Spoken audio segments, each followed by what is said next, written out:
daily routine. Ayan. Namamahinga yung mga itik natin. Ayan. Sumilong sila. Dito po tayo ngayon sa bukid ni Kuya Raem Banan. Thank you, Kuya Raem.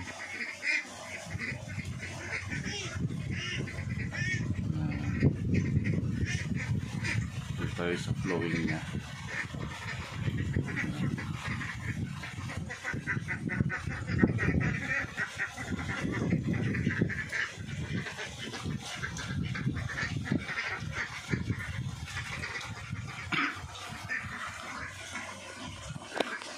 Mahinga sila ngayon kasi tanghali na, mainit masyado.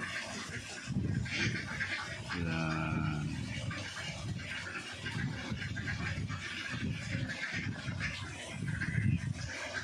Sumilong sila. Yung iba naman ayan. Tapos yung iba kumakain.